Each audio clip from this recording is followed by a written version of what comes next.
গণতন্ত্র আইনের শাসন প্রতিষ্ঠার লক্ষ্যে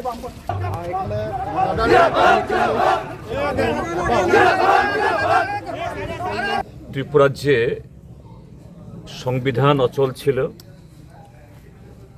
আইনের শাসন এটা অবরুদ্ধ ছিল, মানুষের জীবন জীবিকার উপরে এটা অমাবস্যা নেমে এসেছিল।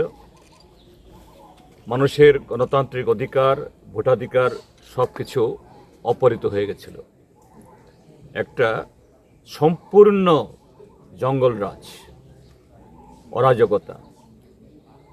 এই বিজেপি আরোপিত গত এই 5 বছরের মিথ্যার উপর ভর করে যে জঙ্গলরাজ কায়েম হয়েছে, এই জঙ্গলরাজকে অপসারণ করার আজকে থেকে তার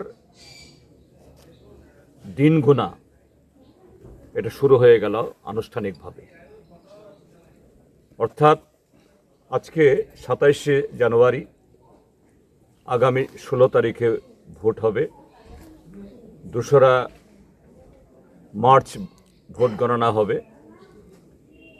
আজকে এই মনোনয়নপত্র দাখিল করার জন্য এই 40 বিধানসভা কেন্দ্রের নির্বাচনী ক্ষেত্রের একটা অংশের উপর দিয়ে যেভাবে এখানে এই নমিনেশন দাখিল করার জন্য আসতে গিয়ে যেভাবে মানুষের প্রাণ ঢালা, বাঁধ ভাঙা উচ্ছ্বাস দেখেছি, এটা আমরা সিপিআইএম করি, বামপন্থী ফ্রন্টের তরফ থেকে আমরা প্রার্থী, ঠিক, কিন্তু এবার শুধু বামপন্থী ফ্রন্ট বা সিপিআইএমের প্রার্থী না,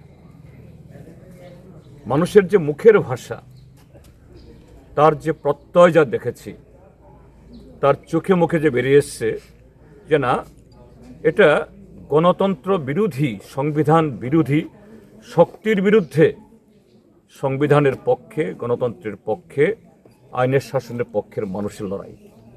স্বাভাবিক আমাদের রাজ্যের তথা দেশের মানুষ সংখ্যাগরিষ্ঠ, তারা সংবিধানের পক্ষে, গণতন্ত্রের পক্ষে, আইনের পক্ষে, শান্তি এবং উন্নয়নের পক্ষে।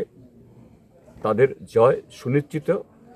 এই দিন গোনা 2রা মার্চ ত্রিপুরাজ্য থেকে এই রাজত্বের বিদায় করছে।